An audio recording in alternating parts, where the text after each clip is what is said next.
Hola, ¿qué tal? Muy buenas tardes.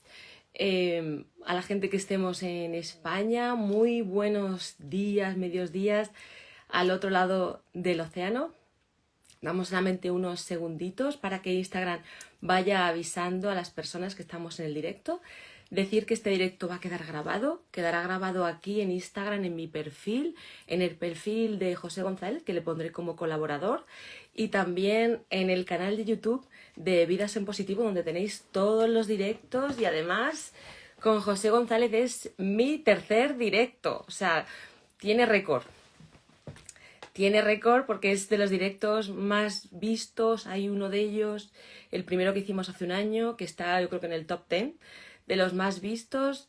Y también tuvo mucho éxito el duelo de pareja, que os remito, el de las parejas, que lo hicimos en febrero, que os remito a que lo veáis para quien esté interesado, porque hicimos este directo de una manera personalizada, preguntándoos dudas, cuestiones que teníais y tipos de lo que queríais que tratásemos.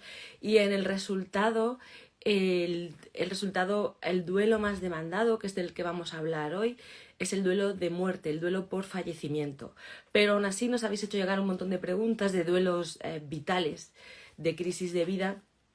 Y bueno, intentaremos contestarlas todas y si no, pues yo os referencio a que le escribáis, que siempre José González es súper amable.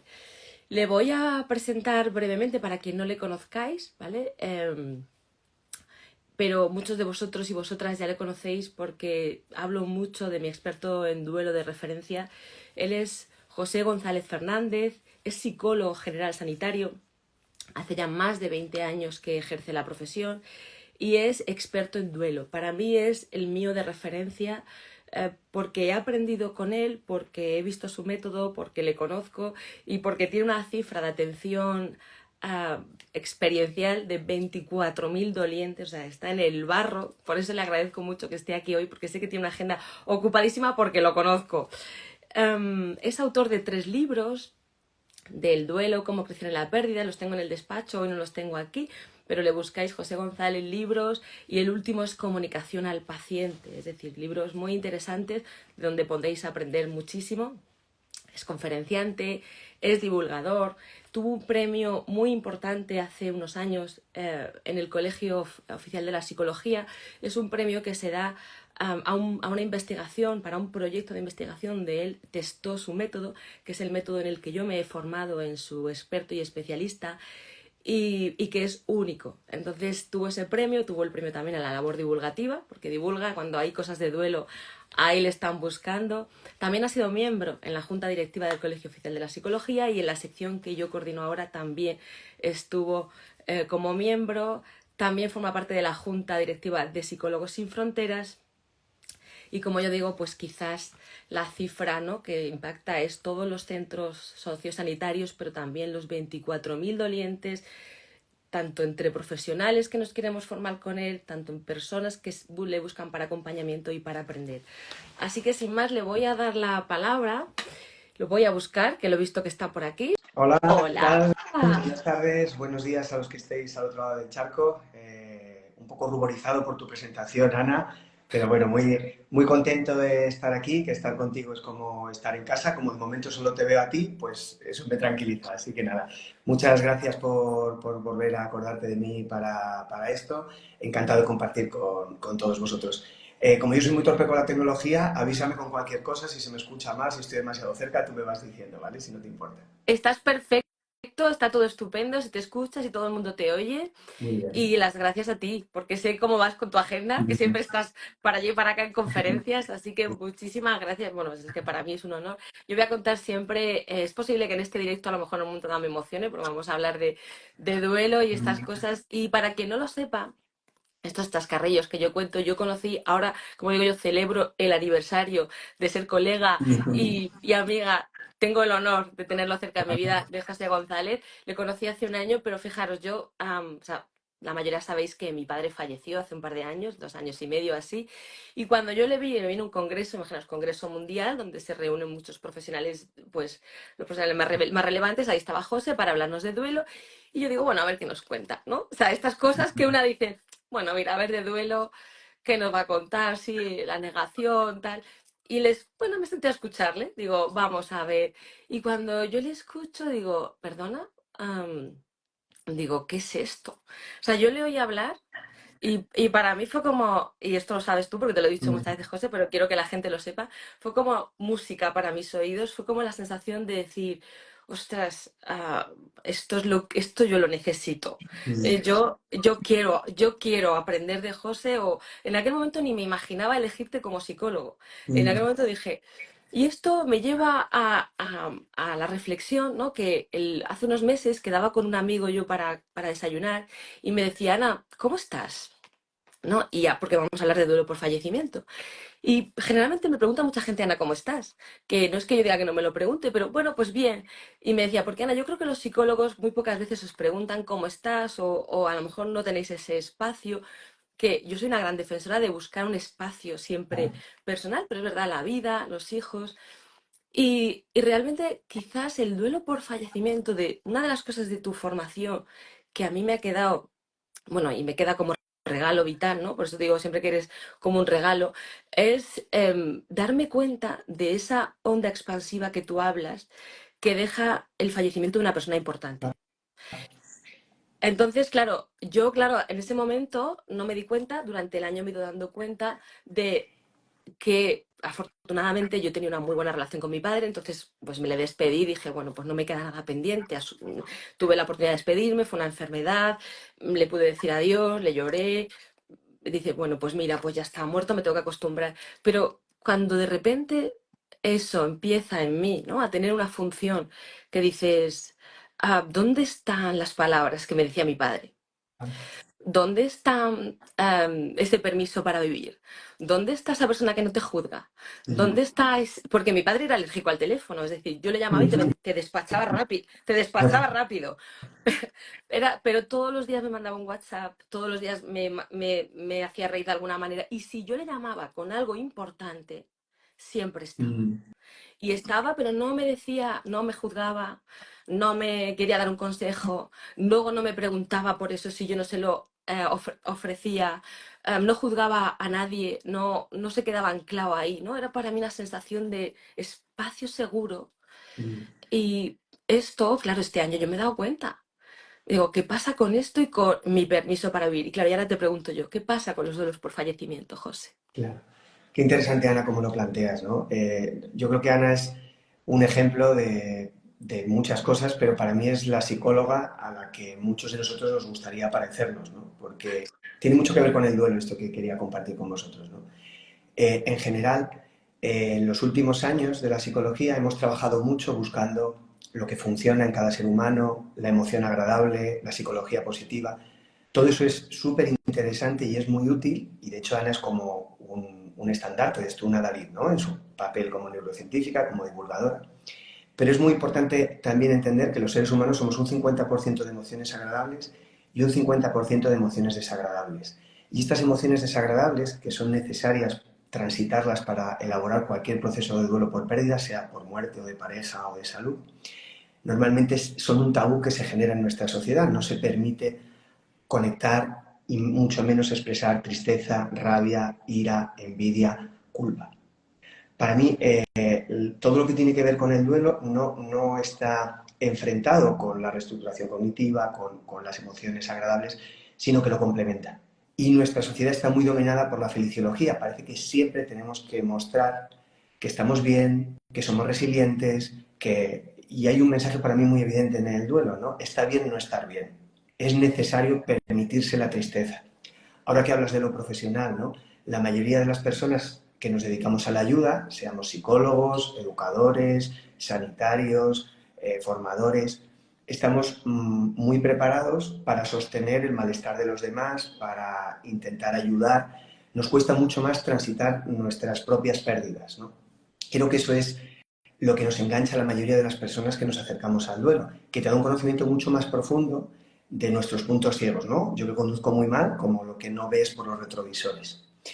Y creo, Ana, que tú eres un ejemplo de eso, de cómo alguien que tiene una fortaleza enorme en la resiliencia y en el positivismo, también se puede beneficiar si se para y empieza a mirarse como si fuera un selfie lo que me pasa a mí, no solo lo que le pasa a los demás, ¿no? ¿Cuántos de los que estamos conectados nos identificamos con este rol? Cuando llegas a un tanatorio es muy fácil ver que hay un miembro de la familia que es el resolutivo. En mi caso, seguro. Y seguro que muchas de las personas que nos escuchan también. El que está pendiente de la burocracia del tanatorio, si mi padre es religioso, que haya un cura, un párroco. Doy mi teléfono a los amigos de mi padre para que lleguen a la sala. Cortocircuito las emociones desagradables que son necesarias en ese momento en pro del sistema familiar y además recibo mucho refuerzo, ¿no? Qué orgulloso estaría tu padre de ti. Eso que a priori es un halago, me deslegitima en mi proceso de duelo, no me permite derrumbarme. Y esto es lo que nos sucede a muchas personas que construimos duelos que llamamos inhibidos o latentes. Detrás de muchísimos casos de ansiedad, de depresión, hay duelos mal elaborados. Yo querría usar estos minutitos que me regaláis todos para invitaros a conectar con esos duelos no elaborados y a permitirnos esas emociones desagradables, ¿no? Porque yo creo que es muy importante esto en nuestra sociedad, está cada vez más volcada hacia la emoción agradable. Dicen que nuestra sociedad es tanatofóbica, que la muerte se construye como una fobia, como un tabú, y yo añadiría la muerte y las emociones desagradables aparejadas. De hecho, las llamamos negativas. Si se me escapa la expresión emoción negativa, me insultáis por el chat. Porque las emociones no son negativas, serán desagradables, pero tienen su utilidad. Si en los minutitos de 20 logramos ver para qué sirve cada una de esas emociones desagradables, como si fuera una herramienta en nuestra caja de herramientas, habremos conseguido de largo el objetivo, ¿no? Entonces, Ana, si me permites, yo creo que es uno de los, para mí, de los puntos claros y también si lo llevamos a la actualidad, ¿no? Cómo la mayoría de nosotros, cuando tocamos una emoción desagradable como la tristeza, quitamos la mano. Ahora, por ejemplo, con las nuevas tecnologías, ¿no? En vez de sostener la tristeza o permitirme escribir sobre cómo me siento, o la culpa que siento porque no me despedí de mi padre o de mi madre, tenemos a golpe de clic maneras de deflectar que llamamos, de hacer cosas para no tocar el duelo, para no tocar el dolor. Veo vídeos uno tras otro, veo series, pongo ejemplos como muy mundanos, pero que creo que nos identifican, ¿no? En vez de permitirme conectar con la tristeza, con la rabia, con la ira, con el enfado, con la culpa, ¿no? Uf, que yo cada vez que te escucho, ¿no? Ya sabes que para mí es música para mi alma, porque realmente yo traigo de serie, ¿no? Ser muy alegre. Lo traigo en mi cultura familiar, lo traigo, yo me divierto hago de cualquier lugar una fiesta, me divierto mucho, incluso conmigo misma, pero claro, pero me cuesta, y no porque, y aquí donde se me va a emocionar, Mm, me cuesta encontrar entornos donde expresarme, y no porque no me lo ofrezcan. claro. Ana, esta sí, es una realidad en nuestra sociedad y creo que incluso los profesionales, la gente que estamos cerca de esto, estamos acostumbrados a ser el copiloto, es decir, la persona que acompaña al doliente y no el propio doliente. Yo, si no te importa, como hemos compartido muchas cosas tú y yo me veo muy reflejado en ti, en la evitación que tenemos del dolor. Yo recuerdo un taxi yendo en Puebla, íbamos los dos juntos y empezamos a hablar de la muerte de tu padre y tú te atrevías a asomar un poquito lo que había pasado y quitabas la mano. Y yo me veía tan reflejado en esto. Yo creo que me dedico al duelo porque me cuesta mucho sostener mis emociones desagradables. Somos perfiles muy parejos en esto. Y creo que soy como un boyer. La imposibilidad que tengo de conectar con mi emoción desagradable es lo que ha hecho que me interese tanto el duelo. No sé si se entiende esto, ¿no? Y creo que tú eres un ejemplo clarísimo, porque Ana lo cuenta así, pero Ana es experta en duelo. No creáis que es una persona que sabe muchísimo, porque es capaz de integrar esas dos partes del alma humana, tanto la emoción agradable como la desagradable. Y es muy evidente como cuando uno conecta con la tristeza, se la permite y no la cortocircuita, después la risa que puede salir una vez que he vomitado todo eso es mucho más auténtica, más poderosa, más vivencial. No sé si me explico. No, no es una risa que engañe, que maquille, sino es lo que viene después. Yo os cuento una anécdota, creo que ya, como ha pasado el tiempo suficiente, lo puedo hacer. La primera vez que yo llevé un grupo de duelo era en el Hospital Gómez Ullo, un hospital de Madrid que entonces era militar. Yo no había hecho ni el servicio militar y a mí me tocaba, es decir, me libré por las prórrogas, ¿no? Y el grupo de duelo, yo era un psicólogo todavía más verde y más inseguro que ahora, y me daba pánico, la gente, eran militares de alta graduación con mucha edad. A mí me daba pánico llevar el grupo, pero había tal necesidad de poder ponerse tristes y echar de menos a sus parejas, que era la mayoría de las muertes que habían vivido, que había una liberación tal que al final de cada taller se escuchaban risas liberatorias. Y el jefe de psiquiatría que estaba al lado le parecía que aquello era un cachondeo, si me permitís la expresión, ¿no? En un hospital militar que hace la gente riéndose en un grupo de duelo. Pues esto pasa. Cada vez que uno acompaña en duelo como copiloto, descubre las partes más auténticas del ser humano, que son la tristeza, la rabia, la ira y la envidia, pero también el alivio, la rematrización de la culpa, la sensación de la honestidad. Fíjate que esto es curioso, muchas veces conocemos a las personas que queremos mucho mejor después de que mueran que antes. Esto es una dinámica que quería compartir con vosotros, ¿no? Si habéis perdido a alguien, intentar escribir, por ejemplo, los capítulos de la biografía de esa persona. Intentar investigar quién fue. Si yo lo hiciera con mi padre, tendría que ver en qué época nació, en la posguerra, en qué situación, en una situación de pobreza extrema en el interior de Huelva. Cómo fue su infancia, ¿no? Que tuvo que irse a un colegio interno porque no había dinero para que estudiara, su adolescencia. No sé si se entiende. Y eso hace que a veces conozcas mejor a la persona tras la muerte. Bueno, lo mismo hoy estamos siendo demasiado íntimos, Ana, pero yo tengo la sensación de que conocí a tu padre y obviamente no lo conocí, pero lo he conocido a través de ti o en el experto en duelo o en nuestras conversaciones. Y es muy interesante esto, ¿no? Nuestro cordón umbilical con la persona que ha fallecido se mantiene tras la muerte. Lejos de intentar olvidar a nuestro ser querido, la cosa es que lo pueda colocar para poder seguir viviendo con una tristeza sostenible. Este es uno de los errores que hemos cometido en nuestra especialidad en el duelo. Muchas veces los dolientes sentimos que el terapeuta quiere que me olvide de mi hijo, de mi padre, de la persona que ha fallecido. Y yo me rebelo contra eso. Yo no quiero olvidarme de mi padre, de mi tío o de mi hijo. Quiero recordarlo con una tristeza sostenible que me permita seguir viviendo. Y eso es muy importante hasta en la semántica, ¿no? Antes se llamaba a algunas dinámicas carta de despedida, no. Es de hola de nuevo, de integración de la pérdida. Tú no quieres olvidarte de tu padre, al revés. En el aniversario creo que lo llamaste por teléfono, ¿verdad? Que lo compartiste en las redes, fue precioso esto, ¿no? Es como ya no solo, no es que no quiera pensar en ti, sino voy más allá. ¿Cómo sería contarle a mi padre cómo estoy? Si me paso yo contando intimidades, me dices, Ana, no. No, no, que va. Bueno, sí, yo soy la primera que da Yo, pie, o sea que muchísimas por eso, gracias. Así que te lo agradezco mucho porque yo intento en los directos, aunque me resulte, intento ser lo más honesta posible. así Es es. decir, Lo para estoy. aportar. Y de hecho lo dices muy bien. Yo no te presenté a mi padre hasta que no te escuché en el Mm, escenario. Y te escuché en el escenario y fue cuando me atreví en el taxi ya. a contarte alguna intimidad de mi conexión con él. Y la verdad, pues fue precioso o sea, tu acogida, claro, como un gran profesional.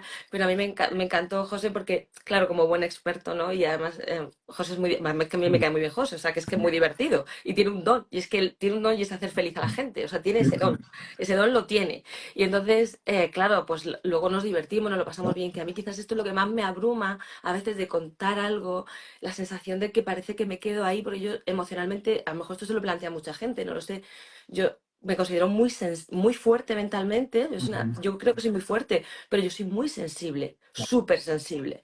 De hecho, mi madre me dice cariñosamente que es que soy como una niña pequeña interior. Claro. Entonces, no sé si es un piropo, pero vamos, yo me lo tomo, ¿sabes? Y claro, a mí me asusta un poco el quedarme ahí como si fuera coja, ¿no? Como si fuera a un sitio a contar algo y decir, ya me he quedado Y tullida. Y también yo creo, Ana, que si me permites hablarlo en primera sí, persona, pero creo que sí, puede ser en primera del plural. Creo que también tenemos, por nuestra sociedad tanatofóbica, un temor a que al comunicar una emoción desagradable vamos a generar mucho malestar en los de alrededor. Y esto también es algo que me gustaría compartir para todos los que o profesionalmente o a nivel personal queréis acompañar a alguien en un proceso de duelo, un amigo que acaba de separarse, o una pareja que acaba de perder a su padre o a su madre, en cualquier caso, o desde lo profesional. Una de las claves es transmitirle al doliente que la emoción no tiene valencia, no es positiva o negativa, es lo que es. Y eso significa que va a haber un momento donde yo me sienta culpable porque llevé a mi padre a la puerta del hospital y murió por COVID y no me despedí de él. Y habrá otros momentos donde celebre que pienso en él con una tristeza sostenible. Pero todo el tiempo transmitirle al doliente que está bien que camine su tristeza, su rabia, su ira, su envidia, su culpa. Eso nos cuesta muchísimo. Yo hablo de mis errores, que son muchos más que mis aciertos. Si le abro la puerta a una persona que acaba de perder a su hija, a Violeta, vamos a llamarla, si no tengo el foco puesto en mí, yo que soy muy risueño, generalmente le diría, hola Violeta, ¿cómo estás? Esa risa y esa emoción tan proactiva genera la expectativa en Violeta de que José quiere que le diga que mejor. Eso sería un error para mí como terapeuta. Yo tengo que abrazar y que sostener lo que Violeta traiga. Que se acaba de perder un hijo, lo más probable es que sea tristeza, frustración, vértigo, miedo. Siempre dicen que en todo proceso de duelo hay como una especie de doble mecanismo de defensa, como si fuera un péndulo, un reloj de pared. Por un lado, la conexión vital, aquello que me ancla y que me da esperanzas en la vida, y el afrontamiento, aquello que me permite sostener la rabia, la negación, la ira, la tristeza, la envidia y la culpa. Los dos son necesarios en el proceso de duelo, pero generalmente, Ana, necesitamos muchos más voluntarios para el afrontamiento porque hay menos bastones para ello. No sé si se entiende. Es más fácil que si yo estoy en un proceso de duelo, encuentre estímulos que me conectan a la vida, mis hijos, el trabajo, la música, el baile, a espacios, como tú muy bien decías, donde me pueda dejar caer. Y esto es sumamente importante, sobre todo en los primeros pasos del proceso de duelo, porque en los primeros pasos los dolientes somos como un equilibrista que tiene una red debajo en el circo. Si nos caemos, normalmente en esos primeros compases, los días posteriores a la muerte de mi padre, me van a coger. Va a ser más explicable. Si no me lo permito, seguramente ese duelo se quede congelado y debute años, lustros o décadas después, con mucha más dificultad para explicarlo, ¿no? Insisto, detrás de muchísimos casos de ansiedad, de depresión, de adicciones, hay duelos mal elaborados, ¿no? Y es difícil después conectarlo con eso.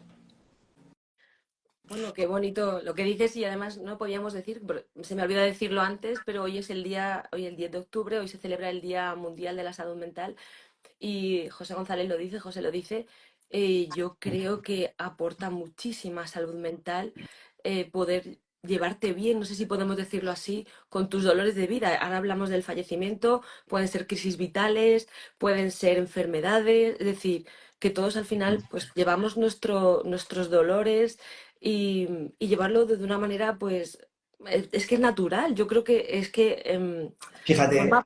si es real esto que dices, perdón que Nada, te cortes para que no vaya la idea, ¿no? Yo empecé a dedicar al duelo porque había una estadística en el Ministerio de Sanidad de España brutal. Un tercio de las consultas en atención primaria, no en salud mental, tenían que ver con algo psicológico. Y de ellas más de un 50% con algún tipo de duelo. Detrás de muchísimas situaciones de menoscabo de la salud mental hay duelos mal elaborados. De hecho, ¿cuál es la causa más común en la muerte por suicidio? Un duelo. El detonante suele ser un duelo hasta ese punto. El factor protector mayor en la muerte por suicidio, es decir, lo que evita que los seres humanos nos suicidemos, es que elaboremos los duelos de una manera sana. Si uno está acostumbrado a integrar la pérdida y el cambio, es como un homeoprazol, un protector para esto. Hasta ese punto es clave. Y las personas que están menos acostumbradas a transitar sus duelos de una manera normalizada sufren mucho más. No hay nadie de los que estemos conectados que estemos libres de elaborar duelos. Los vamos a vivir. Muertes, rupturas de pareja, duelos de amistad, que son unos grandes olvidados, duelos migratorios, duelos de etapas, que son las famosas crisis, aunque lo digamos un poco de broma, de los 40, de los 50, de los 60, duelos. ¿Qué nos pasa a los hombres de mi edad cuando se nos cae el pelo y nos sale barriga, que nos queremos comprar un coche deportivo para parecer más jóvenes? Una no asunción del cambio. Lo digo de broma, pero es absolutamente real. Todo eso es un punto de conflicto en la no aceptación del cambio, en la no aceptación de la pérdida de la energía, de la vitalidad, de lo que necesitamos, ¿no? Yo creo que es un ejemplo claro, desde las situaciones más pequeñas al duelo por muerte, que es el más evidente, ¿no? Que quizás por eso hablamos tanto de él, ¿no? Porque de ahí se puede ver distintas ramificaciones que tienen que ver con otros duelos. Perdona, hay que te cortara, pero era no, simplemente no, no, el protagonista eres tú porque al que queremos escuchar es a ti, pero yo, fíjate, dice una amiga mía que es poeta, que cuando y hace un poema cuando tenemos el primer hijo, que dice, me olvidé de mí, ¿no? Y ese poema no, perdón, se llama No me despedí de mí. Y ese poema es brutal, o sea, lo digo, todas las madres lloramos porque el poema viene a decir, nació una madre, pero no me despedí de mí, no me tuve en cuenta. Yo salí con un bebé en brazos del paritorio, pero nació una madre, pero había muerto una parte de mi mujer. Y es precioso, pero nos toca a todas de una manera que digo, si nos toca a todas, Por algo es será. por Y es, algo será. y es un ejemplo, si me permites, Ana, del péndulo. Es decir, una es madre por primera vez y toda la sociedad te empuja a la conexión vital. No, Total, no te permiten mirar todo aquello que tienes que dejar de lado, que soltar o por lo menos que rematrizar, que reformular para ser madre. Tienes que estar contenta, tienes que ser vital, casi se defiende el duelo patológico, porque es olvidarte de ti en pro del ser humano que ha nacido, sin ni siquiera dejarte reflexionar sobre todo aquello que se va a cambiar en tu vida de pareja, en tu tiempo, en tu energía, en tu intimidad sexual, en todo esto. Es un ejemplo clarísimo de que la sociedad no nos impide reflexionar sobre estos duelos. Si lo llevamos a los más pequeñitos, ¿no?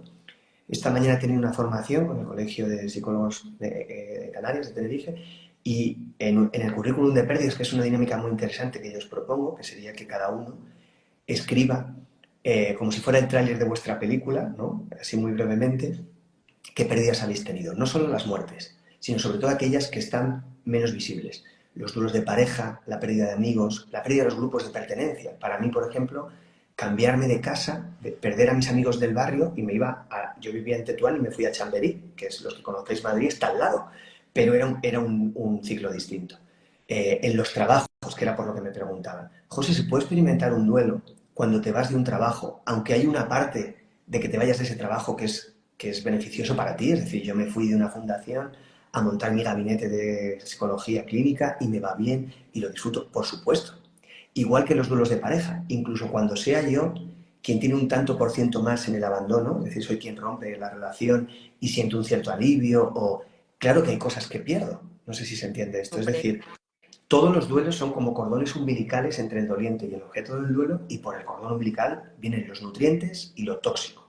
No hay vínculo humano con intensidad, todos los que hayamos perdido un padre o una madre, donde no pasen las dos cosas. Incluso si uno tiene una madre súper cariñosa, habrá un punto que sea invasiva. O tiene un padre muy cuidador, habrá un momento que sea demasiado autoritario o lo que queramos. No sé si se entiende esto. Es decir, la idealización es algo a combatir en el proceso de duelo.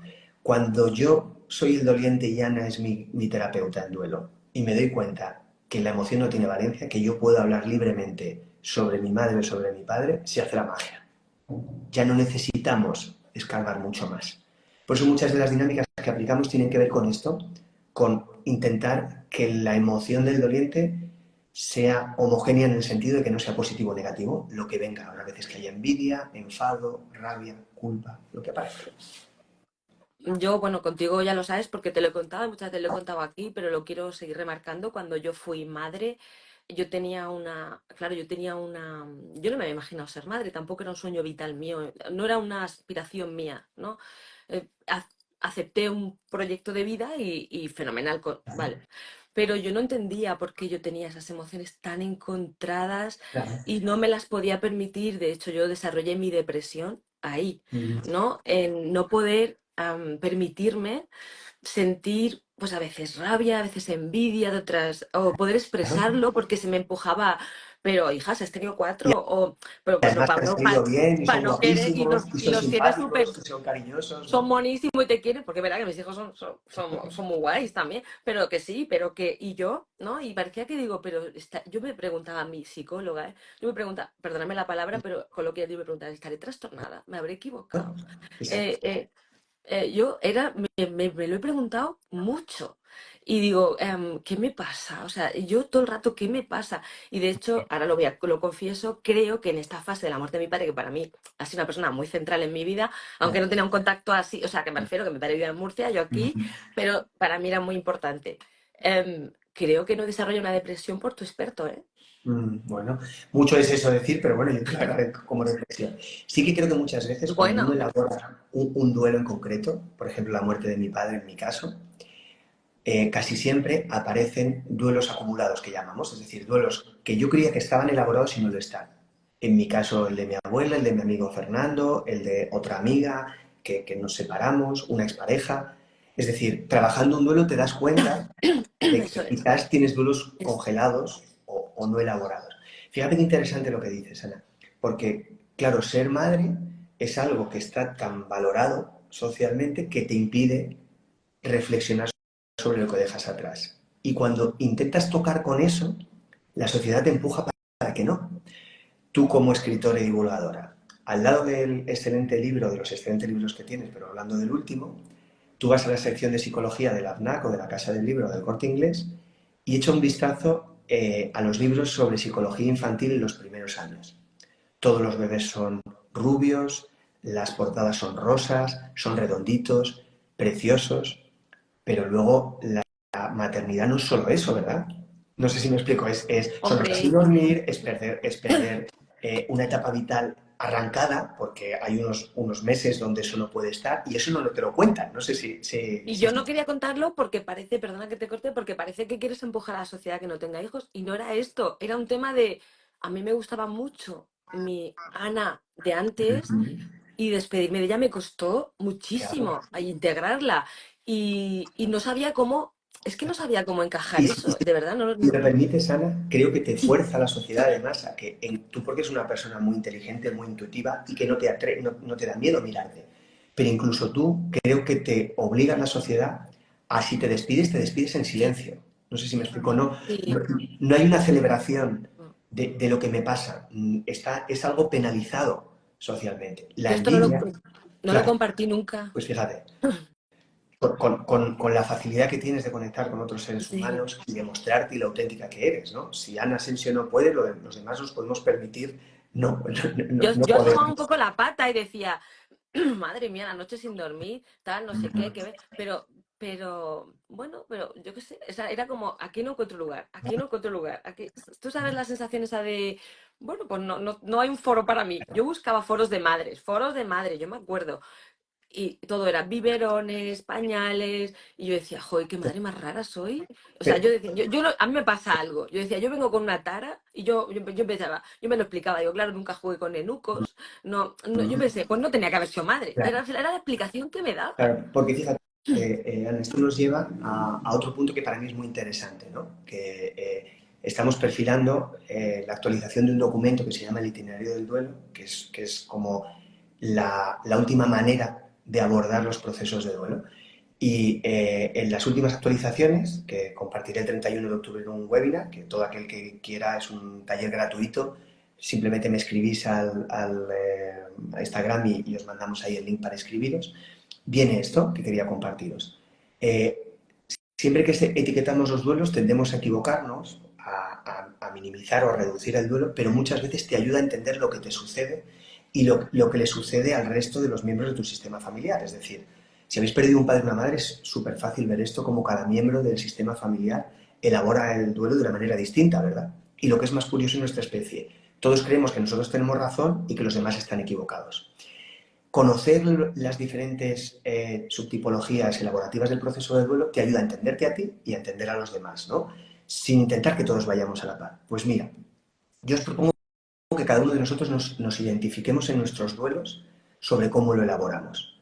Hay un duelo que llaman intuitivo o emocional, que antes llamaban femenino, que sería cuando nos damos permiso para compartir la vivencia y la emoción, el más sano a priori. Hay otro duelo racional o cognitivo que antes llamaban masculino, que se basa normalmente en leer mucho, entender las fases, entender la sintomatología, como racionalizar el proceso de duelo. Y hay uno menos conocido que es el instrumental, que me he acordado de esto por lo que acabas de verbalizar, o comportamental, que es cuando el doliente se siente un poco empujado a la acción, es decir, a tener que remover el cuarto de mi hijo que ha fallecido, los papeles que tienen que ver con la muerte de mi padre, qué hacemos con la ropa de mi padre, con las corbatas, con la herencia. En una persona que de repente se ve de un día a otro siendo madre por primera vez, como dices tú, es puramente instrumental, ¿verdad? Es decir, nadie te invita a conectar con lo que pierdes y todo es acción, preocupación por el ser humano que acabas de traer al mundo y olvido de ti. No sé si me explico, es puramente instrumental. Antes hablabas de la poesía. es súper claro cómo el duelo es la principal fuente de inspiración artística. En los cursos de duelo siempre hablamos series de duelo, libros de duelo, canciones de duelo, y cuando uno se empieza a especializar, parece que está obsesionado porque ve duelo por todos lados, pero si pensáis en las series de televisión, en casi todas hay, en las canciones, es una manera también de sublimar el duelo. Hablamos de estos tres subtipos simplemente para explicarnos por qué nos comportamos así. Lo que tú contabas es esto. Tú, buscando una explicación, veías una invitación al instrumental o comportamental. Es decir, haz cosas con tu maternidad, no te quejes. No sé si se entiende. Por supuesto que no es una propuesta, ¿eh? Digo que es el Sí, mensaje sí. social, yo creo, claro. Pero claro, era así.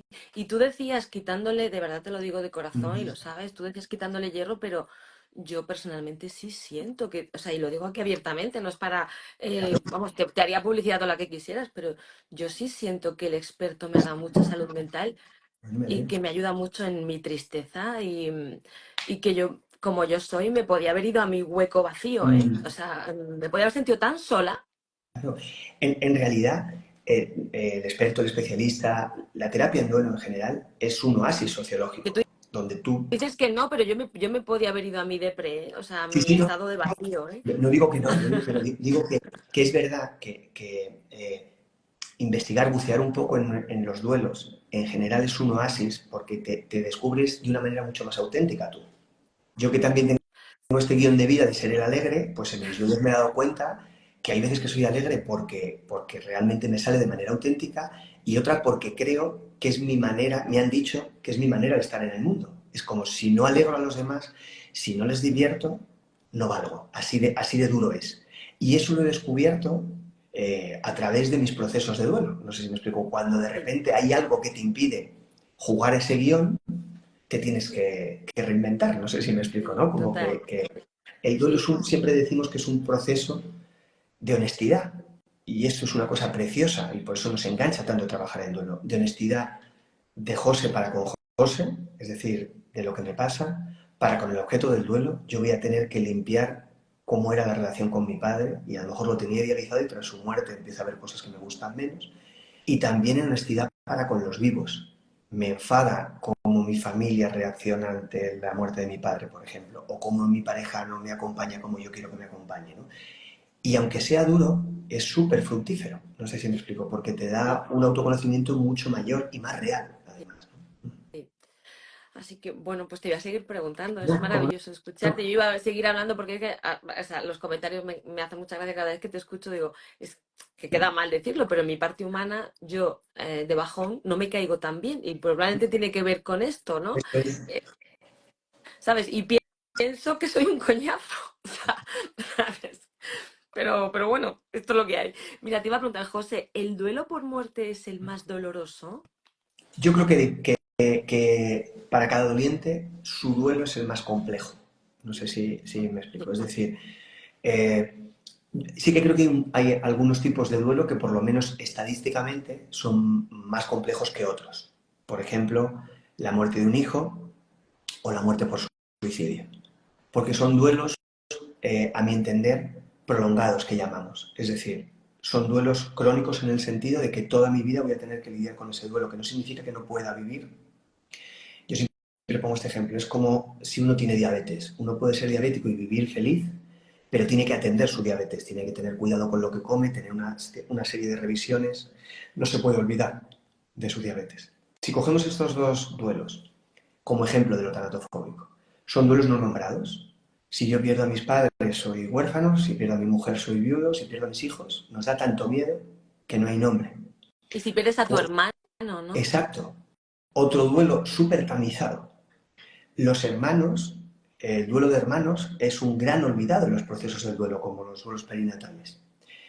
Cualquier niño que pierde a su hermano, cualquier chico, sea un adolescente, un joven, un niño, una niña, normalmente experimenta un doble duelo. La pérdida de su hermano y la pérdida de unos padres sostenedores. Es decir, pierdo a mi hermano y además mi sistema familiar no me permite transitar, elaborar el duelo de una manera natural. Y los mensajes que recibo son bastante, tienen tus padres con lo que les ha pasado, tú estás para ayudar, no para dar problemas. No sé si se entiende esto. Y muchas veces se genera esto que llamamos la culpa del superviviente. El niño o la niña a veces siente, aunque suene duro, que mis padres hubieran preferido que hubiera muerto yo a mi hermano, porque desde que murió solo hay tristeza. No puedo mostrar alegría ni tampoco tristeza. No sé si se entiende esto. Muchas veces hay una sobreprotección hacia el hermano que sobrevive o lo contrario, una negligencia en el cuidado. Y suele ser un duelo poco trabajado, poco focalizado. Sin embargo, los compañeros terapeutas que estéis conectados, seguro que cuando en la biografía y en la línea de vida de nuestros pacientes o dolientes aparece la muerte de un hermano, marca mucho, te da un guión de vida distinto. No sé si se entiende, ¿no? Es como tú no puedes dar problemas, es un niño silencio que llaman, que no se le vea. Y eso genera unas dificultades después a la hora de vincularte con los demás, el miedo que tengo a que si me vinculo después hay dolor, que eso se vive mucho, ¿no? Acaban siendo personas que sobreviven muchas veces, ¿no? Incluso el sistema no se da cuenta de esto, los propios tíos, educadores, padres, le dicen, no, no, Juan, tú tienes que estar para tu padre o para tu madre, porque no es lo mismo perder un hijo que perder un hermano, tú al final te queda toda la vida por delante. Son mensajes que son condenas, no sé si se entiende esto, ¿no? O en el suicidio que hablábamos, ¿no? ¿Cómo mal llamamos a una persona que muere por suicidio? Suicida, eso etiqueta la vida de la persona, como si el resto de su vida no tuviera valor. Si mi madre muere por cáncer, no se os ocurriría a nadie llamarla cancerosa, porque eso parece que etiqueta toda su vida. Esto es importante en todas las enfermedades, que había alguna pregunta también, los duelos por enfermedades crónicas, ¿no? Muchos de los que estemos conectados, que seremos cuidadores, yo por ejemplo de mi madre con Alzheimer, tenemos el riesgo, casi la probabilidad, de que cuando mueran nuestros seres queridos tras una enfermedad degenerativa, los últimos momentos de su vida, que son normalmente los más duros, se hipertrofian. Es como si ocuparan más espacio en el disco duro emocional. No sé si se entiende esto, ¿no? Tiene sentido porque la huella anésica, el recuerdo es mucho más vívido y eso a veces hace que el duelo sea mucho más complejo. Una dinámica súper interesante sería que cada uno de nosotros en esos duelos, si somos cuidadores sobre todo, seleccionemos, por ejemplo, 10 fotos de mi madre en sus 10 décadas, por poner un ejemplo, si mi madre llega a los 100. Y eso me permitirá ver con honestidad cómo fue la vida de mi madre. Si tú eres mi terapeuta, Ana, me encantará contarte cómo mi madre es una mujer asturiana dura y recia y después ha sido una persona que ha perdido la conciencia de sí en el Alzheimer, pero digo, mira, de adolescente aquí está riéndose, aquí está bailando. Lo mismo no, y tiene cara de ajo en todas y pese a lo que te cuente, ¿no? Pero tratar de tener una idea sin buscar, sin dejar de buscar la verdad, mucho más equilibrada. En la enfermedad crónica, en el duelo anticipado que llamamos, será muchas veces una dificultad grande y es que tras la muerte de mi madre yo voy a experimentar muchas emociones, pero entre ellas el alivio, porque ya deja de sufrir, porque lo mismo yo recupero también parte de mi vida y después del alivio que viene, la culpa. Y esa será la dificultad. Yo os invito también en estos minutitos y este altavoz que tan gentilmente me ofrece Ana, a que la sesión de hoy sirva también para limpiar nuestros vínculos con los vivos. En los duelos anticipados tenemos una gran oportunidad de decirle a las personas que todavía están vivas que las queremos, que han sido guías para nosotros, o de ajustar cuentas, que también sucede a veces. Porque ¿a qué nos dedicamos los expertos en duelo? A tener conversaciones ficticias en consulta que se podían haber tenido la mayor parte de ellas en vida. Mi padre murió durante la pandemia y yo, a pesar de dedicarme a esto 6 días a la semana y escuchar todo el rato a gente reprochándose no haber tenido conversaciones, no le dije a mi padre que le quería o no tuve una conversación profunda con él. Y aunque muriera de una manera repentina en el COVID, estábamos confinados, él tenía EPOC, yo podía intuir que eso era casi un duelo anticipado. Que nos pase como a mí. Pediros, decir a vuestros seres queridos lo que sentís, a vuestros hijos, a vuestra pareja, a vuestros padres, a vuestros mayores. Es una mega oportunidad trabajar en honestidad en los vínculos con los vivos. Muchas veces no lo hacemos porque vivimos de espaldas a la muerte. Como no quiero mirar que van a morir, no me atrevo a decirles lo que siento. Gracias por tus palabras, la verdad son preciosas. Es otra de las cosas que he descubierto en el experto que realiza contigo, es eso, a reactualizar mis vínculos, a poner al día, y a conectarme más, ¿no? A empujarme más a vivir, Eso ¿no? es. A empujarme más, pero a vivir de verdad. O sea, no vivir forzada, sino por eso lo digo, que a mí me ha dado mucha salud mental y de poder haber estado en un vacío de pena. Mm, em, Puede que esté vulnerable o que esté, bueno, porque estoy transitando momentos vitales también, como los tenemos todos, pero me ha dado mucha salud mental. Entonces lo quiero decir aquí me públicamente, por eso parece. estás aquí. Qué bonito esto que dices y qué inspirador. Casi todas las emociones desagradables en el duelo, la dificultad está en que las encauzamos, las embalsamos, las encapsulamos. Cuando uno transita su tristeza, su rabia, su ira, su culpa, a mí me gusta esta metáfora, es como un riachuelo que cae por la montaña. La clave está en no encauzarlo. Deja que coja su vereda natural, no sé si me explico, que la puedas caminar a ver dónde te lleva.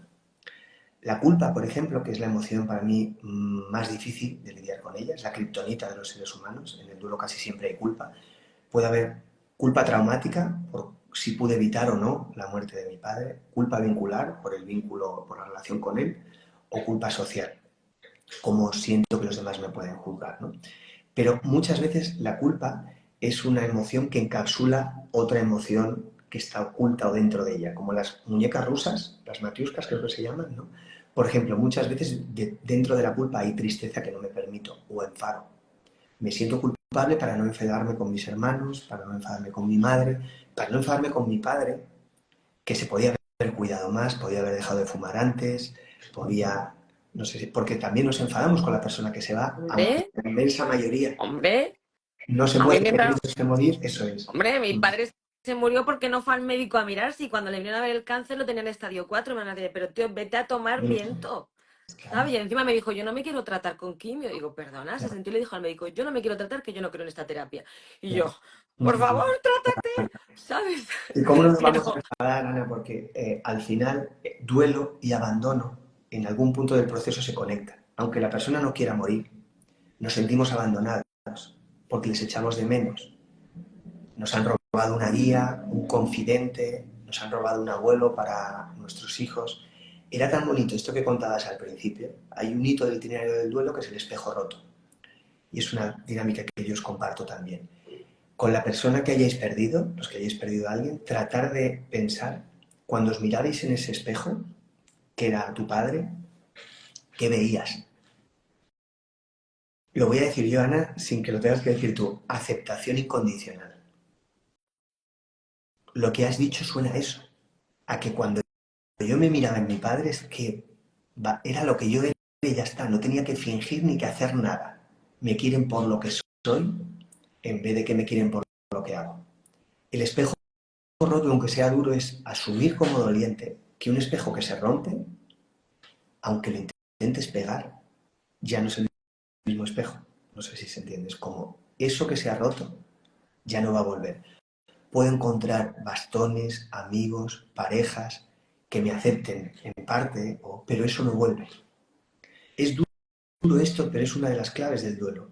Integrar que cuando perdemos a alguien, no a todas las personas, obviamente, a alguien importante es como aprender a vivir sin una pierna o sin un brazo. Nuestra vida va a cambiar, seguro. Uno puede seguir trabajando, haciendo deporte, teniendo intimidad sexual, pero de una manera distinta, todo cambia.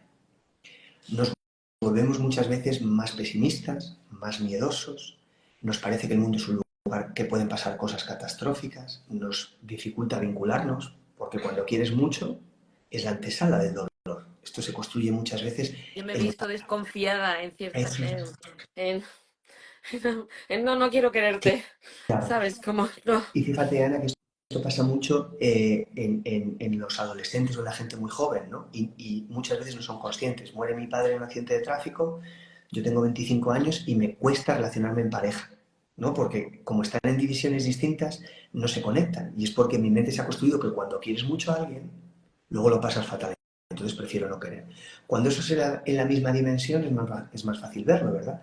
Me abandona mi pareja y yo te digo que no quiero otra relación con otras chicas durante un tiempo, todo el mundo lo entiende, porque está en la misma subdivisión. Pero a veces el duelo muta, por así decirlo, ¿no? Dificulta la relación con los vivos en general, que esa es la definición del duelo patológico en realidad.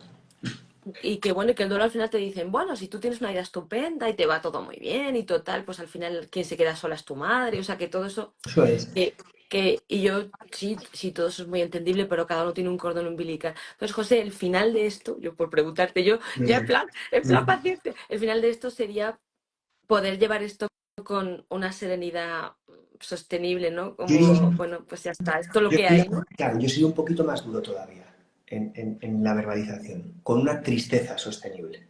Vale. Es decir, yo creo que tenemos que dar por hecho que en mi conexión con el objeto del duelo, en el mejor de los casos, va a haber una tristeza sostenible. Hay un momento, yo no he encontrado un nombre a esta emoción.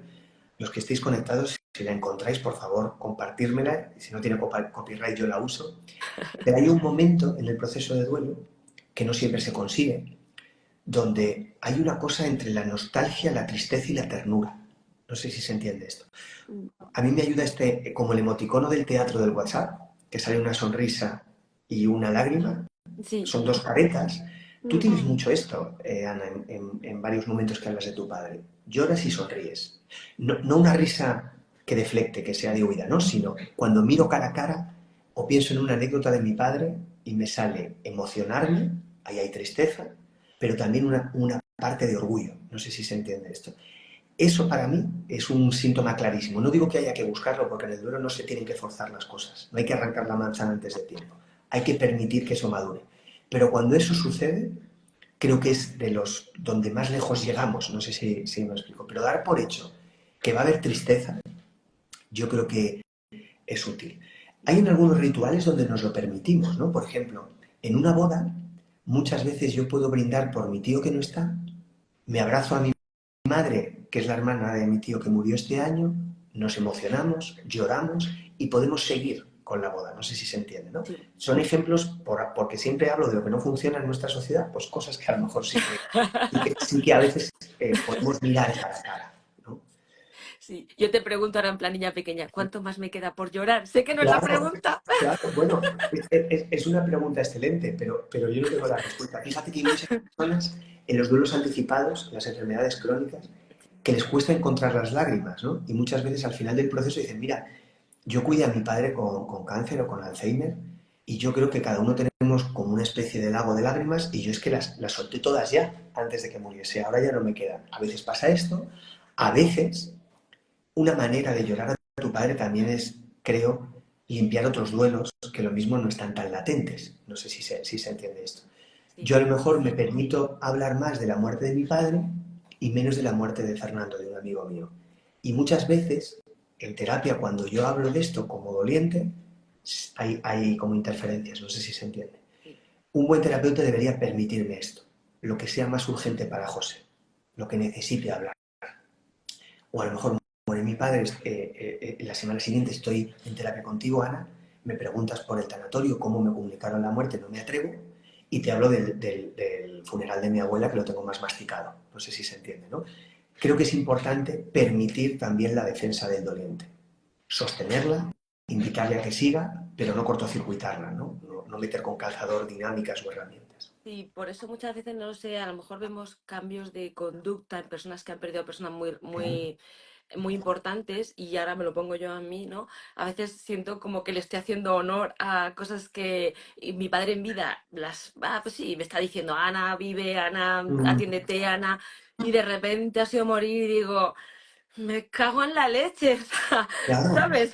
claro, pero es que nosotros seguimos relacionándonos con los objetos del duelo. Es decir, tú Y te digo, pues puedes. ahora voy a vivir, Claro, ¿sabes? mi padre no sabe lo que es un live. ¿No? Murió durante la pandemia, no sabía lo que era un live. Pero yo me imagino qué me diría si le cuento que hoy estoy hablando con una compañera y con 60 personas conectadas, más los que lo vean en diferido. Me lo puedo imaginar. No sé si se entiende, porque son personas con las que todavía podemos hablar y nos pueden aconsejar. Y cuando eso se ritualiza, sabiendo que han muerto, obviamente, no pensando que están vivos, el contenido de esas conversaciones es muy duro al principio y desgarrador, y luego es mucho más liviano. No sé si se entiende. Es decir, facilitar esa conexión tiene que estar, porque cada vez que tengamos un evento agradable, nos acordamos de las personas que no están. Si muere mi padre, cada vez que tenga un hijo, o me den un galardón, o me den un viaje, o me vaya a otro sitio, o voy a decirle, me encantaría contarle esto a mi padre. No sé si se entiende. Hombre, Si ya nos pasa eso, porque es una realidad, vamos a darle salida. vale, No silenciemos los duelos, ¿no? vale. Qué bonito. Ay, qué bonito. Pues hemos pasado por, bueno, yo creo que hemos hablado por la ansiedad que puede provocar perder a alguien, un ser querido. Yo creo que has comentado muy claramente que aprovechemos para, ¿no? Vale. Para, porque es verdad que hay mucha gente que dice, a mí me da mucho agobio que mi padre o mi madre muera. Mm. ¿Y qué le recomendaríamos a alguien? Pues que disfrutara a tope o cosas que Que no sé cómo. disfrutar y que lo mire cara a cara, y me explico. Para mí la ansiedad es como la fiebre, es un síntoma de otra cosa en el duelo. La fiebre es una señal de que hay algo que no va bien en nuestro organismo, pero no es una enfermedad per se. No sé si se entiende esto. Es algo que te indica que si tengo fiebre, tengo hepatitis o gripe o Una COVID o una defensa, infección. una Exacto. defensa. Pero es una alarma. La ansiedad en nosotros es esto. Es muy importante no confundir el síntoma con la causa, porque si no, a un doliente que tiene ansiedad, si le das un ansiolítico, que no digo que no funcione en algún momento dado, pero se le pasa la ansiedad, pero no la causa de la ansiedad. Eso es como si a una persona adicta al alcohol le das un ibuprofeno, se le pasará la resaca, pero no el alcoholismo. No sé si se entiende. Entonces, claro que habrá que ayudarle con su ansiedad, pero hay que ir un poquito más allá. Vale. Si hay negación, rabia, ira, envidia, tristeza, culpa, esa es la clave. La ansiedad que nos genera que mueran nuestros seres queridos tiene que ver con nuestra teratofobia. Y solo hay una manera de hacer las cosas que nos dan miedo, solo hay una manera de lidiar con ellas, que es mirarla cara a cara. El duelo bebe mucho, de los trastornos de estrés postraumático. Igual que si yo sufro abuso sexual, o me agreden físicamente, o me secuestran, o estoy en una situación bélica, tengo que contar todo eso las veces que sea necesario hasta que mi ansiedad baja, con el duelo exactamente igual. Es decir, yo tengo, con la ayuda de un profesional, que mirar cara a cara. Lo llevo yo en primera persona, que me costaría. ¿Qué va a pasar cuando mi madre muera? Porque mi madre tiene 80 y pico años, un Alzheimer avanzado, tras la muerte de mi padre ha pegado un bajón, no va a vivir mucho más. Sería genial que tú me ayudes a ver qué va a pasar en mi vida cuando muera mi madre. Seguramente me distancie todavía más de mis hermanos, porque ese pegamento que tenemos, que es el cuidado de mi madre, no va a estar. Me va a quedar una sensación de vacío, porque yo ahora le dedico muchas horas a cuidar a mi madre. Seguramente me siento una persona 10 años más mayor. Muchos duelos dicen que nos salen canas en el alma, y creo que es real. Muchas personas, cuando perdemos a nuestro padre y a nuestra madre, envejecemos emocionalmente porque ya somos los siguientes. Parece una cosa de broma, pero es muy Mi real primo esto. dice que movemos ficha. Eso es, eso es. Si tú me ayudas a ver eso, será duro, pero me ayudarás a que tenga una conversación con mi madre en vida, a que hable con mis hermanos, o bien para ajustar cuentas si hay conflicto, o bien para intentar que nos llevemos mejor. No sé si se entiende. Hay una dinámica muy dura pero preciosa, donde yo, con las sillas, coloco a cada miembro de mi sistema familiar, me siento y hablo como si fuera cada uno de ellos. En enfermedad crónica o degenerativa es súper interesante. Después me salgo, vuelvo a entrar y vuelco a la silla de mi madre. ¿Qué va a pasar cuando mi madre muera? ¿Cómo se mueven las sillas? No sé si se entiende. Si me separo de mis hermanos, si no, cómo va a ser la relación conmigo mismo, si voy a estar más triste o no. Todo eso me da conocimiento sobre lo que va a pasar, y eso nos ayuda, por supuesto que sí. Cuando las personas mueren aceptando su muerte, que normalmente eso sucede algo más con la persona que está en paliativos que con los familiares. No sé si se entiende esto, ¿no? Los paliativistas, que son sabios para mí, es maravilloso trabajar con ellos. Yo es la especialidad con la que más trabajo y de la que más aprendo. Y son los más humildes de largo. Esto es muy curioso. En el ámbito médico, todo el mundo tiene su etiqueta. Yo voy a dar una formación a oncólogos, y ellos me dicen quién es oncólogo, quién es cirujano. Soy el oncólogo no sé qué, Fernández no sé cuántos. Soy el enfermero no sé qué. Tú vas con paliativistas y no sabes quién es enfermero, quién es médico, quién es auxiliar, porque son un equipo. No sé si se entiende. Soy Marolo, soy Mari Carmen. Bueno, pues los paliativistas siempre cuentan esto. Dos hermanos de 80 años, imagínate, que llevan sin hablarse 20 años por una herencia de dos cabras, que esto es súper español. Es mucho más fácil que la persona que va a morir y acepta su muerte levante el teléfono y llame al hermano sano para despedirse, no sé si me explico, es decir, que libere de tensión, Mm, que al mm, revés, porque el hermano sano siente que si llama a su hermano que va a morir es empujarlo hacia la muerte. No sé si se mm. entiende, ¿no? Sí, Y, sí. y esto es muy importante. Si tenemos mayores, seguramente mueran antes que Mm. nosotros. Aceptar la muerte es disfrutar con más intensidad de la vida. No sé si me explico. Sí. Es vivir con más autenticidad y con más verdad. Me encanta la anécdota que has puesto porque justamente mi abuelo, que murió de cáncer de pulmón, mi abuelo también, mi abuelo Gonzalo, también era muy especial para nosotros, era cazador y se enfadó con su hermano Fermín en un puesto de caza por una perdiz. Mm, claro. Y se dejaron de hablar tiempo porque eran muy No, cabezones y cuando mi abuelo estaba enfermo, de ella empezó a llamar a Fermín y mi tío Fermín venía y digo lo que es, ¿no? Ya el pájaro de perdida va igual, ¿no? claro. Pero efectivamente el otro venía con cabizbajo como diciendo yo, como lo que tú Eso es. dices, o sea que no, que Gonzalo, que no te mueres, decía que no te Claro. mueres, ¿sabes? Por eso también es muy interesante, creo, acompañar en procesos de duelo a la propia persona que va a morir, porque normalmente es el miembro del sistema familiar que está más cerca de aceptar su muerte. Y si aceptas tu muerte es muy difícil que no dejes un sistema familiar más sano si te despides de ellos. No sé si me explico, les dejas duelos más livianos. Mm, Poneros en este lugar, imaginaros que vamos a morir, que sabéis que vais a morir y que aceptáis esta muerte. ¿Quién de vosotros no le diría a sus hijos que les quiere mucho? A uf, sus mejores amigos, a su pareja, si vuestros padres viven a vuestros padres. Muy difícil que no hagas esto. No sé si miras cara a cara a la muerte, que no todos somos capaces de hacerlo. Y eso no solo hace que la persona muera de una manera más ligera, sino sobre todo alivia mucho los duelos de sus familiares, ¿no? Esas conversaciones son valiosísimas, sin duda ninguna. Y normalmente solo se dan si la persona que va a morir acepta su muerte, ¿no? sí, sí, yo recuerdo decirle a mi padre, quiero pasar más tiempo contigo. Me da mucha, o sea, me da tremenda pena y se lo decía llorando sobre sus rodillas. O Claro. sea, eh, Pero fíjate qué bonito, Ana, para tu padre irse con esa sensación. Aunque haya tristeza, hay mucho amor ahí. mucho No sé amor. si se Sí, entiende.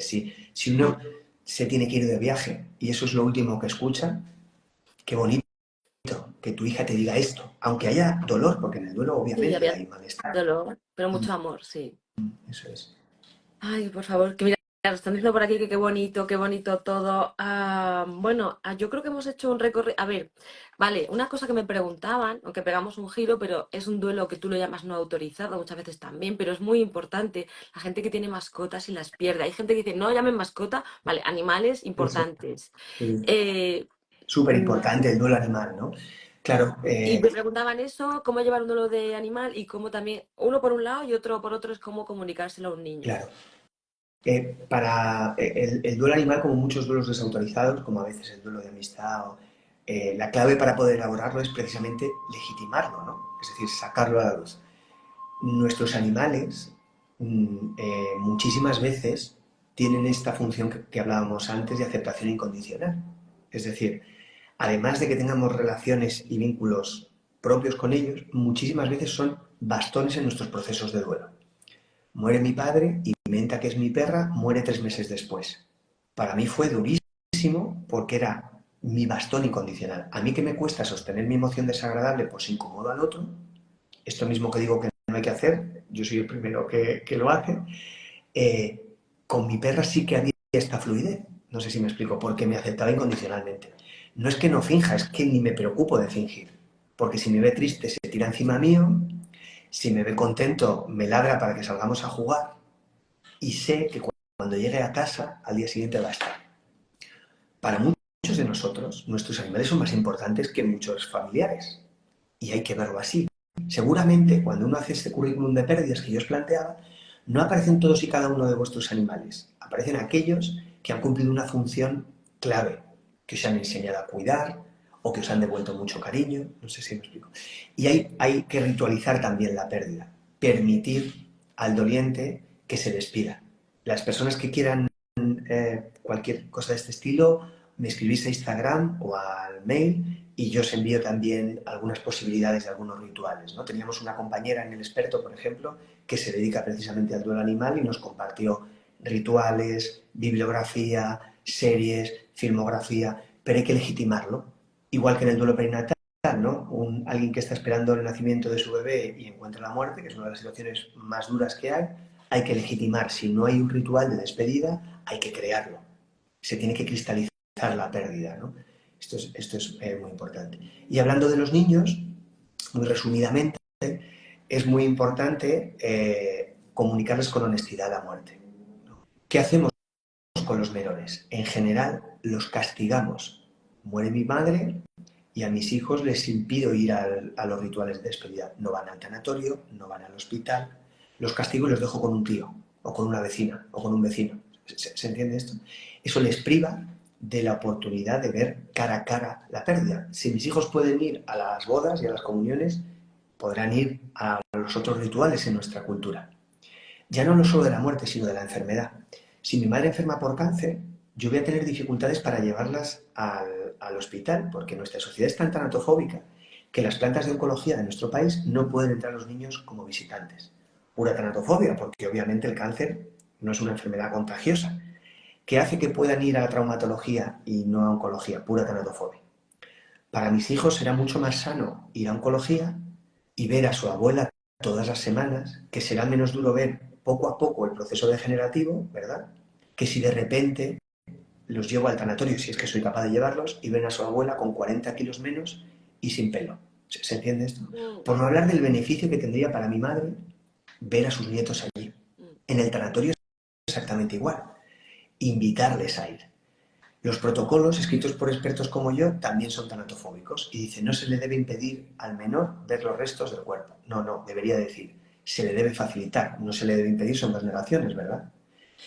Si muere mi madre, es muy diferente que yo les diga, Chechu, Isabel, ha muerto la abuela, voy a ir al tanatorio que no es un sitio para niños, mañana tenéis cole, ¿queréis venir? Pues seguramente me digan que no. Qué diferente que les diga, Chechu, Isabel, ¿me acompañáis a despedirme de la abuela? Seguramente no sea Disneylandia, pero cuando vaya hacia allá les tengo que contar lo que se van a encontrar. Va a haber gente triste, enfadada, llorando y es la manera natural de expresar el amor que sentían por la abuela. Eso les ayudará a digerir y metabolizar sus próximos duelos. Y para terminar en un segundito, estos 4 puntos tienen que estar en la comunicación de la muerte. Universalidad, de la muerte a los niños me refiero, ¿no? Cuando se les comunica. Universalidad, todos vamos a morir. Si le contáis a un menor, a un niño o una niña, que el abuelo ha muerto, si lo hacemos bien y sostenemos las emociones que vienen después de eso, en algún momento el niño va a preguntar, ¿el abuelo se ha muerto? ¿La abuela se va a morir? ¿Papá se va a morir? ¿Mamá se va a morir? ¿El hermano se va a morir? ¿Yo me voy a morir?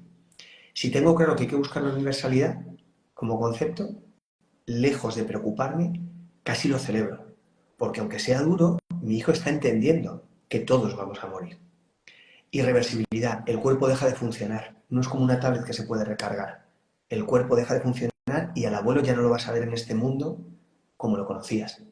Si no hay este miedo a que si va a venir en mi cumpleaños, si el cielo es como un lugar físico, como Zaragoza, del que se puede venir, que esto pasa mucho, porque es curioso, incluso familias laicas o ateas acuden a conceptos religiosos para explicar la muerte. No sé si me explico, pero es una manera de He ido deflectar. al cielo. Claro, el cielo es un concepto dificilísimo para la mente adulta. Para un niño, si no se explica bien, es como Alcorcón, es un sitio que se puede ir y venir. No sé si me explico. Universalidad, irreversibilidad, progresividad. El abuelo se ha puesto muy, muy, muy malito para que no asocien enfermedad y muerte. Y desidentificación de la causa de la muerte. Tú no tienes nada que ver con la muerte del abuelo.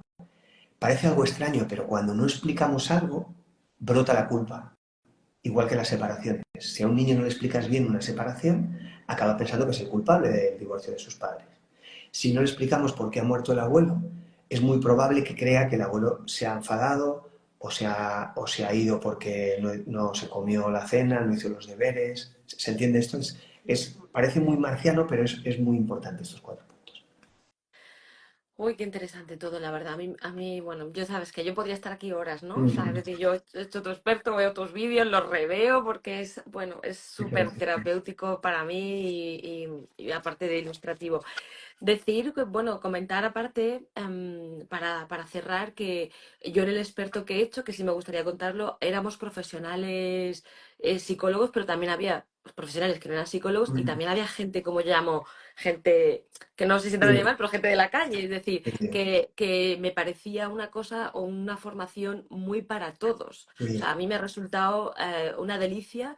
Yo siempre lo he dicho, la elegí, en este caso, tu formación la elegí por interés profesional, Mm, pero me quedé, la vi, la reví y la voy a repetir por un interés personal. Es claro, decir, a mí me ha ayudado mucho personalmente mm, en mi momento vital y quería decirlo, ¿no? Que todo el mundo lo sepa, que cómo, a mí me gustaría ahora contar cómo la gente puede llegar a ti, porque mucha gente me claro, pregunta, veo mucha gente con estas circunstancias. No hemos comentado muchas preguntas, pero mira, que te las claro, ya, porque si no, claro, podríamos estar aquí hasta las 3 de la mañana. claro, Entonces, claro, claro. entonces digo, que te las pregunte porque había gente que me preguntaba, pues eso, pues cuando no has tenido expectativas de vida cumplidas, duelos de cosas que no han Los pasado, duelos de duelos de... proyectos, claro que sí, sí, ¿Qué? sí. Dime. No, no, los duelos de proyectos que son muy Duelos comunes, de ¿no? Siempre quise ser proyectos, padre o madre y no lo fui, duelos de sí. futuro no vivido, duelos de cuando me han abandonado, duelos de, o, por ejemplo, un duelo por un secuestro, por una separación. Entonces, todo Claro, esto, o un duelo por haber tenido una pareja narcisista y haberme quedado, todo eso, claro. ya Sí, sí, que yo te creo lo que hagan llegar y yo José contesto González encantado. es súper majísimo, ya lo veis, o sea, es... Y entonces, yo quería preguntarte cómo podemos llegar a ti, Claro, cómo eso es. pues yo creo que estará mi Instagram por ahí, Sí, ¿verdad? está Supongo que José estará. González barra baja psicólogo. Claro. Si no, también en la página web me podéis encontrar escribiéndome a este mail que es jose@gonzalezpsicólogo.com o por WhatsApp 677-550751. Me escribís o por Instagram y yo contesto a todo esto, ¿no? En lo que decía Ana, yo creo que es interesante esto, ¿no? Hay un webinar abierto el 31 de octubre, Ay, se nos ponéis me había olvidado, es verdad. webinar y simplemente os enviamos el enlace de inscripción, es gratuito, y ahí vamos a compartir este documento que se está actualizando. Yo estoy coordinando con otros psicólogos. El duelo normalmente se trabajaba por fases, después por tareas y ahora por el itinerario del duelo, que es un documento y dimensión que yo he tenido la gran fortuna de coordinar con otros expertos, ¿no? Y luego en la formación hay una parte vivencial, que es el especialista, que esa parte es súper recomendable para todo doliente. Ahí lo que vamos a hacer es vivenciar en primera persona nuestros duelos, es decir, con las dinámicas que luego se aplican a consulta, lo hacemos en primera persona. A ese especialista puede acceder el 100% de la población, sean dolientes o profesionales. Y luego hay una segunda parte, que es el experto, que está diseñada para profesionales psicosociosanitarios. Lo que pasa es que ahí cabe mucha gente, claro. Psicólogos son en un 90%, pero también hay psiquiatras, médicos, oncólogos, enfermeros. Pero yo os invito a cursar primero el especialista, que de hecho incluso los profesionales con más experiencia hacen el especialista antes, porque el 100% de la gente que va a llegar al experto este año ha hecho o está haciendo el especialista. El especialista se hace asincrónico, son grabaciones y luego un foro en activo, y el experto comienza el 13 de noviembre. Pero bueno, no os hago perder más tiempo aquí, me escribís y os lo No, envío, ¿no? También no, os animo a la gente que se quiera dedicar a esto, a que lo hagáis, porque hay un momento psicosociosanitario súper demandante. Yo trabajo muchísimo en duelo, no porque sea muy bueno, sino porque no hay expertos. Siempre digo esto, es como si tienes el único taller de coches del pueblo, te los llevan todos porque no hay más. Y esto tiene que ver con que hay muchísima demanda tras la pandemia, no solo de terapia, sino de profesionales que formen para comunicar malas noticias a oncólogos, a médicos, a policía, a educadores. Bueno, decía Vicky todo esto. Menéndez por aquí, trabajadores sociales también. Sí, Sí, trabajadores sociales también bueno, porque estáis muy vinculados, bueno, ¿verdad, José? claro, claro. Y solo quería dedicarle 30 segundos a agradeceros a todos vosotros que me hayáis regalado esta horita larga, a Ana Asensio, que es un privilegio tenerte de amiga, lo decía de verdad, que eres la psicóloga y la persona a la que yo por lo menos me gustaría parecerme, porque integras todo esto que decíamos, en lo profesional, lo meticulosa y lo empírica que eres, la profundidad con la que lo trabajas, y en lo personal, cómo eres capaz de mostrarte con esa autenticidad. Sabéis que de estos 24.000 dolientes les hemos preguntado cuál es la cualidad que más valoran en el profesional, y es lo que sana, auténtico. Esto es lo que nos piden que seamos gente auténtica, que seamos de verdad, con todas esas emociones, ¿no? Así que nada, te cogemos de ejemplo para poder vivir esto. Muchas gracias. Bueno, No quería imaginar. gracias. Bueno, José, gracias. Yo te quiero Mm, muchísimo. Quiero agradecerle a José González que haya estado aquí, ya veis cómo es, ¿no? Dice que no es el mejor para mí, es el mejor y mm, tiene un método que es, lo ha hecho él. Dice, yo y otro, lo ha hecho él mm. y, y es único. José, gracias de corazón. Gracias. Mira cuántos mensajes bonitos tienes aquí, mira cuántos corazones has tocado, cuánta luz arrojas. Gracias por estar en mi vida y de verdad que eres mi regalo, Muchas de gracias verdad. a todos. Gracias. Muchas gracias a ti, Ana. Que estés bien. Adiós. Hasta luego. Adiós. Bueno, pues ya lo habéis visto, José González Fernández, experto en duelo maravilloso profesional. Os voy a dejar en la descripción del vídeo todos los datos que nos ha dejado.